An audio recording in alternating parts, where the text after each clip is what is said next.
So what if I told you of a mother, a wife, a daughter, someone of high caliber, intelligent, sophisticated, righteous? I mean, there's not enough words to really describe her. She spent her life in dedication, striving for justice, working for peace, and always speaking the truth without any hesitation. You see, she didn't fear the blame of the blamers, nor did she seek any form of recognition. For her, it was always about Allah, and only before Him would she bow down in prostration. She was a noble woman, a courageous woman, a pious woman, a role model for us all. So who is this woman that I speak of?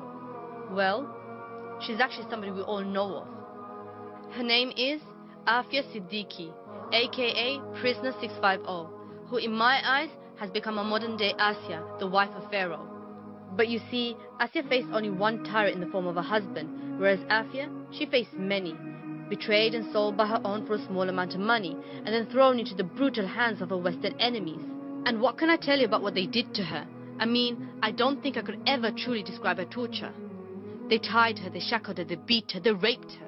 They raped her, violated her, over and over again. Mercilessly, they put her through so much pain. And believe me, I'm not exaggerating. This isn't a story that I've just created. You only need to take a look at her picture. Just look at what they've done to her, what she was and what they made of her. I mean, seriously, how could we have ever let this happen to her? And now our sister Aafia languishes in the cold cells of America. 11 long years of complete torture. Being labeled a terrorist, an extremist. They called her Lady Al-Qaeda, made up a fake story just to silence her. But the sad reality is she's not the only one. There are many just like her. Muazzam Beg, Tariq Mahanna, Talha Ahsan, Baba Ahmed, and how can we forget Sheikh Umar Abdul Rahman? But you see, they're not your ordinary prisoners. They didn't steal, rape or commit any murders.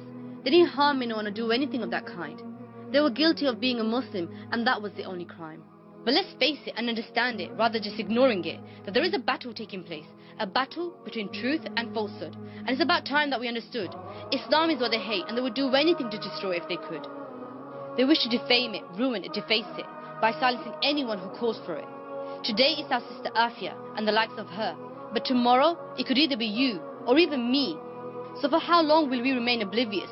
Isn't it time that we stand and state the obvious, make awareness, raise our voices and do whatever we can to speak out against this injustice? Just remember, it may be a test for them, but it's a test for us too, to see what do we do for this ummah, to take them out of this pain that they suffer, and be prepared to stand before Allah with an answer. So now is the important question, what can we exactly do? What is our duty and obligation that we need to follow through? Well, whether you think it's making dua, or sending some money, or writing a letter, know that you have not fulfilled the right of a fellow believer until you fulfill the hadith of our beloved messenger, when he said, Fukkul Ani, release the Muslim prisoner. And even though these deeds are good and rewarding, they're just temporary solutions and they will not end their suffering. The ultimate solution lies in the deen of Allah. By establishing His law, we will once again have our shield, the Khilafah. In the past, our leaders would send a whole army just to release one prisoner. No one would think of harming us. They wouldn't even dare to lay a finger.